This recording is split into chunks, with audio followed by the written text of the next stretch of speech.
Welcome to the Pokemon Trading Card Game European International Championships 2022 from the lovely Frankfurt, Germany.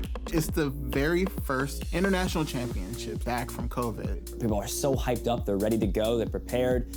A testing group is a group of players that come together, play a lot of games, and try to solve the format. What year did I start playing? 1999. My goals for the season have always been just to make the World Championships.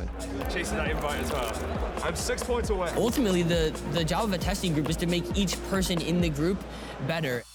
Look how the pressure's on. You're considered to be one of the best seniors in the game. It doesn't really matter that I've won Worlds. I'll still see like the big Pikachu trophy as a goal I have. So far this season, I haven't competed as well as I wanted to. I ended up falling short of the two big events, Salt Lake City and EUIC. So it's kind of scary in the beginning, not doing great at all, and then having to come back later in the season. Do you have the cards to start putting the deck for next weekend together? Yeah, I have them in my bag. Yeah, I'm probably gonna go to League on Tuesday since I don't have tennis. Yeah. And get cards from there. At Indy, I'm hoping to play the deck that beats all the other decks, you know, to play a deck that has good matchups across the field and make top 8 from there. So those two boxes, since you do very well, those are mine, right? No. No? I don't know anyone else in Europe, to be honest, who's a senior except Kaya. She's the only one who I've played against frequently, and she's a year younger than me. Yeah, she's gotten her Pikachu trophy, yeah. I still have to get mine this year. That's what this year's about, right, kiddo? Yeah, getting the Pikachu trophy.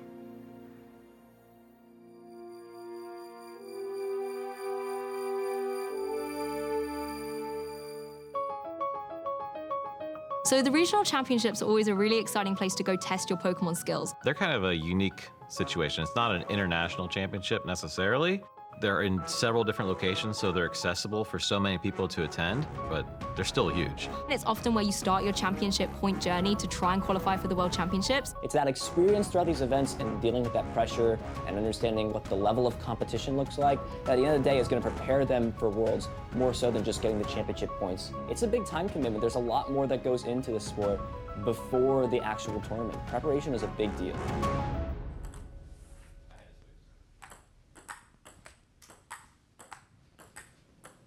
I'd like to say that group of a pretty competitive family. You know, we all try our best no matter what we do. No one's throwing a game for the other person. We're all trying to win. Everyone's trying to get the champion title type of thing.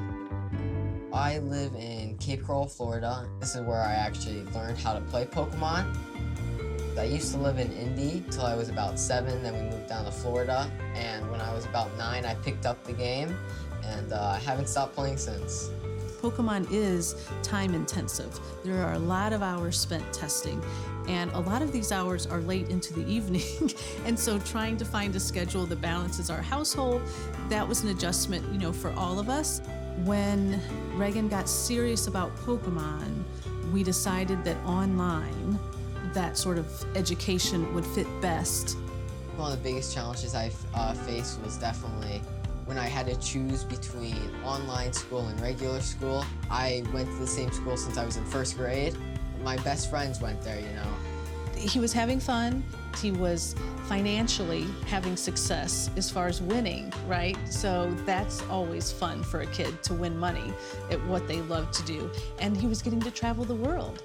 What kid gets to do that? When COVID hit, and I was kind of processing everything and hoping that it wouldn't last that long, you know, maybe half a year shutdown. But then it got worse, and it wasn't looking like it was going to reopen. Regan was of the mindset that, hey, I'm going to go ahead and actually enroll in school and go to school, and wants to play tennis and things like that. Pokemon came back just recently. He's reverse course. At EUIC, the crew really did well together, and he didn't, and it's really driving him, and that's what's changed. He seemed like he was more focused when he was around the house. He had a purpose in everything he was doing. It's definitely a reasonable high roll deck, because if you set up with Ice Rider, you kind of just... You cannot convince me that deck is good. Like, what if I was just playing Mew? That's true. In fact, I'm gonna do that. Like, what are you doing? I'm putting decks together. Come back upstairs, I'm like, what are you doing? Oh, we're putting this other deck together. We're trying to do this. He just did not accept how he finished, and he knew how much better he could be. I told my mom after he left EUIC and he had a bad turnout, I said he's either gonna decide that A, he's okay with this, it'll be all right, like he'll get back in the rhythm, or he's gonna work 10 times harder and just go on an absolute streak.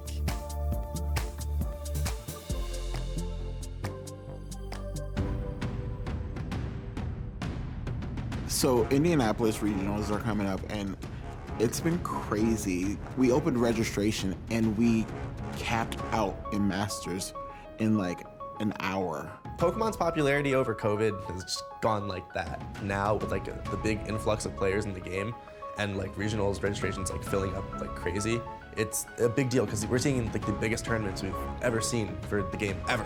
Are we holding tight to the 130? Yes. There's a lot of people out there. Well, 1 o'clock you said you guys can. I can start checking them. But they can't come in.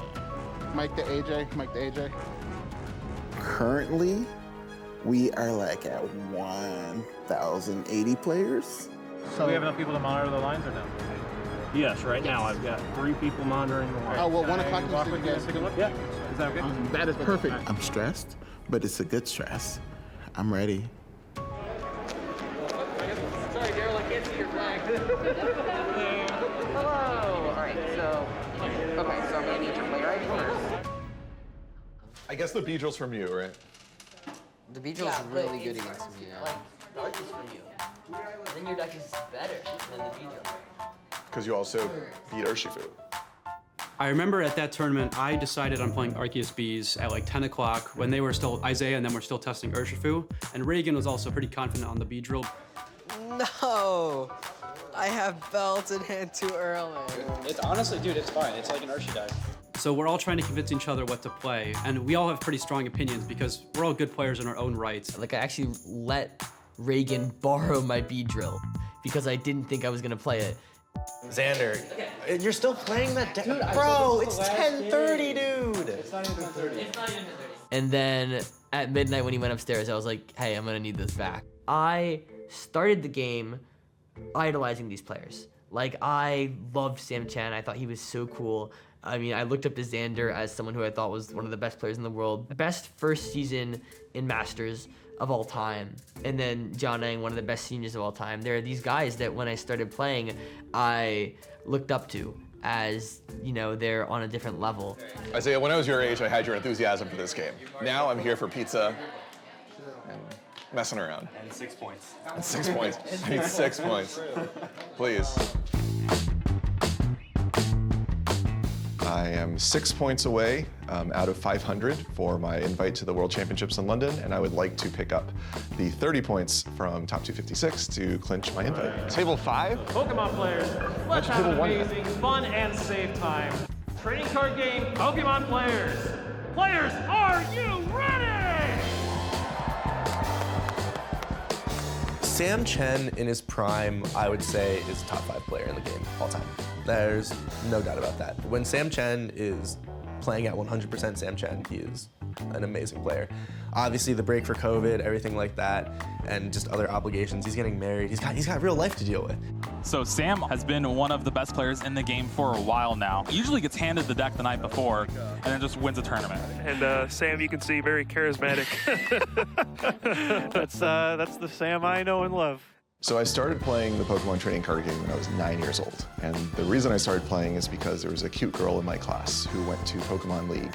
And so I thought, well, I have some cards. I should go to Pokemon League as well. I wasn't the only boy in the class who thought that. But that's how I got started. Nothing worked out between us, obviously. We were 9. But I got hooked to the Pokemon trading card game as a result. This just gave an opening to Sam. Looks like all he's gonna do is flying flip. Sam revealing the Guzman, the energy. Wow. Pulling a miracle game 1.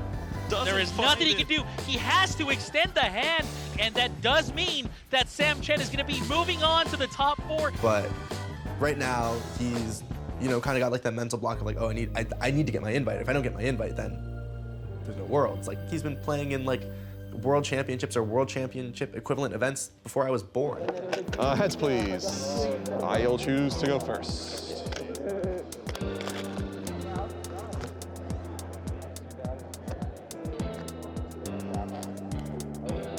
All turning over. eligible for an Indy? Yeah. I would definitely like to do very well at Indy since I underperformed at EUIC in Salt Lake. So I think that Indy is definitely a big tournament for me. It is the biggest senior event so far. I definitely feel very defeated if I bombed out of Indy because that'd be the 3rd tournament out of 4 I've been to this year. Let's game. Great. Yeah. Dude, I prized a big Charmo, so you just took knockouts. May I ask you what pronoun? He, she. He, she? Sorry, I just wanted to. No, that'd be cool. Make sure. Pokemon has grown past just being like a children's game at this point. I know back when it came out, grown people didn't play Pokemon as much. That demographic, I feel like, has shifted a ton since then. I'd say in high school versus as an adult, it actually is a lot different. So I think Regan doesn't want me telling a lot of people that he plays Pokemon. I think when people hear about him being successful at this quote-unquote kids game, they are kind of enamored by it, where he is more embarrassed by it. And I think that that's just where he is as a teenage boy right now. I think the biggest thing that the game has done me is like it's taught me a lot about like self-confidence. So I was very shy about me playing Pokemon in like elementary and middle school. I'd get bullied a fair amount. People just thought it was weird. It was like, the thing was just like, oh, play a sport, play soccer, play basketball. People didn't really understand it. I'd say there's like a curve to the acceptance of Pokemon. It's kind of bizarre. So like it starts up here and like all the kids are like, oh, you play Pokemon like competitively? That's so cool. And they're like, and then you go to like 16 and it's like, what are you, a nerd? And then you get up to like 22, 23, and they're like, oh, you play Pokemon? That's so cool. There were mixed reviews on my classmates, but everyone in middle schools like that, they were whatever. But when I got up into high school and even now in college, when I tell people about it, they're like, dude, this is the coolest thing ever. And it really like made me feel like I was like, this is the coolest thing ever. I should have never felt like I needed to like be shy about it or anything. And it definitely taught me a big lesson about self-confidence, just like be yourself. So one thing that I think could have derailed Regan in some possible way in life, as well as Pokemon, is that he was not growing at a normal rate. We noticed that he was falling off the growth chart, and so his pediatrician recommended a specialist for us to go to as being a good candidate for taking growth hormone. It was pretty noticeable at Pokemon and everywhere else in life that he was very small in comparison to other kids his age. He's a pretty laid back, humble, relaxed kid. You know, obviously with disappointment, he goes through a thought process. Sometimes he needs his own time, but he doesn't dwell on it. He does well with that. I've always given him a hard time about his size. He just kind of is him and lets you judge him off of him. His take was that I'm good. I don't want to take the growth hormone. And so I think that was a much broader life lesson that he can go back and say, you know, I remember I listened to myself and that turned out so well, because he has hit a growth spurt now. And I do appreciate all his friends, and particularly the Pokemon community, for accepting him just as he is. Is like, if I hit, like, dude, all the top players are on Mew and like Whimsicott and stuff. I'm just like, dude, if I hit them, oh my God, I win the tournament. Like, So who are some of the names that we can expect to be seeing in day 2 tomorrow? Yeah, just looking at the B-boys. When we get to an event of this stakes with a break as long as this due to quarantine, these players want to prove to everybody that they are still the top of their game. The B guys, the B-boys. For this event, we were most definitely the B-boys. Please don't call us the B-boys. No. It's fine. There's no rust on the gears. They're ready to go. They're ready to keep things kicking, pick things back where they were, and show their dominance in the Pokemon trading card game. Sam has told us personally that like he's looking at this year as just like improving and trying to get back to that spot he was at. Right, he's definitely not as good as he was at his peak. He can come back for game, yeah. Oh, let's go. Yeah, he's fine. But he is still a good player. He can still perform well at events. He can still make good calls. Well, it comes down to this. I either have it or I don't. I will do this. Let me just make sure I have it. I think I have the game. And so I'm so proud of him for sticking in it, for putting in the time. He's been testing all that he can for these events, and it's been showing. Sorry. Yeah, you're good. I don't have it.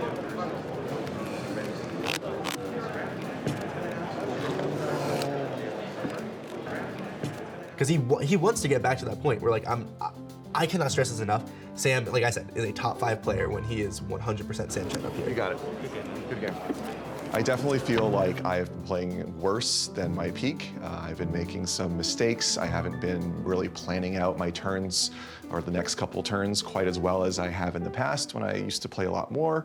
And so I do think my overall skill level is a little lower after not playing for 2.5 years. You got one out? What? 8-1. 5-1. We'll see where 5-1. Oh my God, I'm so close. I can taste it. Yeah, when I found out when I was going to be on stream, I was really excited. I actually shouted, like, yes, I'm finally on stream. Yes, let's go. Like, because they only stream people with good records. And so I was 5-1, and finally, I've been lobbying for a couple of events to get on stream, and I had the record to match. Sam played my old friend Grant Chen in round 7 of Indianapolis Masters. This thing is still not knocked out. That's kind of crazy, but action starting out. And the series was very close. It ended up going to a game 3. Hold on. Looks like we have some sort of a discrepancy here. Grant made a game error that was, I guess at this level of event, was a double prize penalty. They are explaining that this is an irreparable game state. Unfortunately, you never want to win by a double prize penalty. I don't think this was shown on stream, but after the game, Grant and I stayed a little bit, and for our benefit, I sort of played out my next couple of turns to show Grant that I actually would have had the win, given how I would have drawn. It's sort of like the good thing to do to give him some peace of mind. Worlds. We're in Worlds. Let's go, boy. I am playing in the World Championships. Woo! I'm so proud of Sam. I mean, I think this weekend was huge for him. We actually talked about it a little bit, in that it was big for him to get his confidence back. Let's go. Oh, boy. So, dude, I'm so happy for him that he got his Worlds invite, but that he did so in a fashion where he was at the top tables. He was excited to be playing Pokemon, and he was nervous. He was in the run for top 8. I love Sam. You're solid or cursed? I can't. Cursed? You guys are ready for some terrible jokes. I got my 6 points. I got 60 points. Got too many. Yeah, I can donate some. 50 minutes plus 3 turns. Sigue, begin.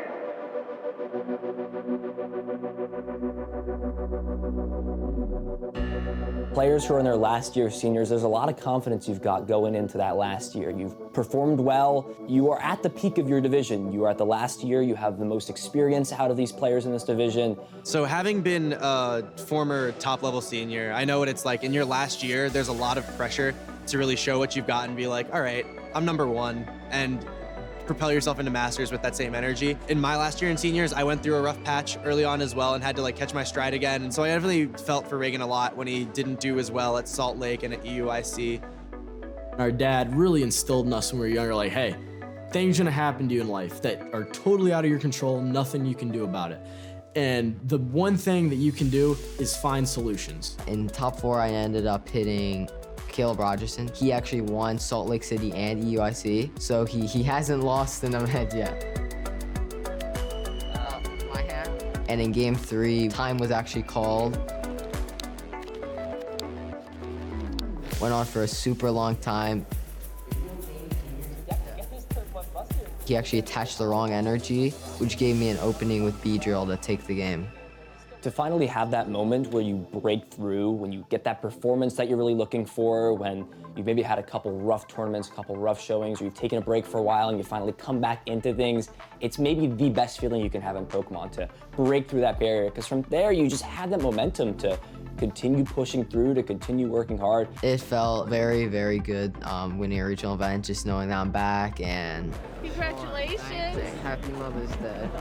To win in my hometown, because this is Indianapolis is where I was born, so that definitely feels very, very good.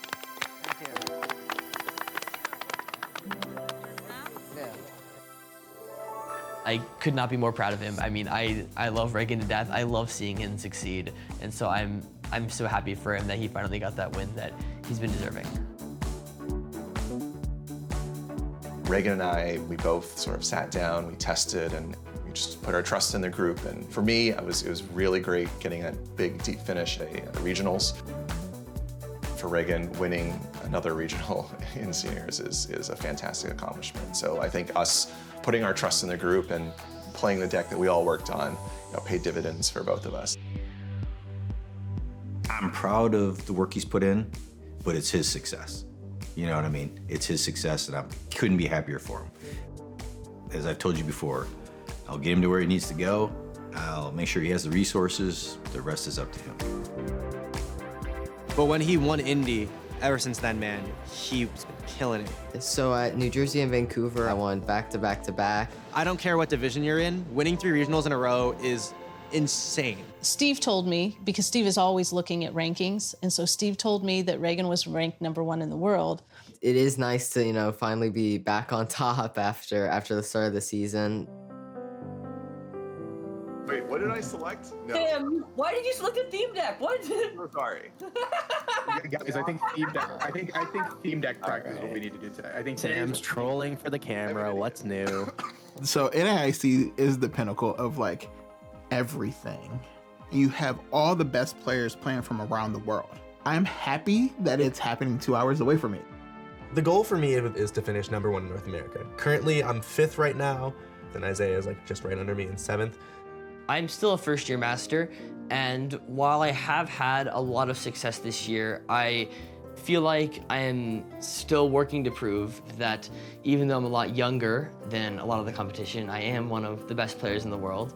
There's about 200 seniors who end up showing up to NAIC, which is a lot bigger than the regionals we've had this year. Regan is in his last senior year, and I'm definitely looking forward to playing him again. I haven't played him in a long time, and it's gonna be interesting to see how it goes.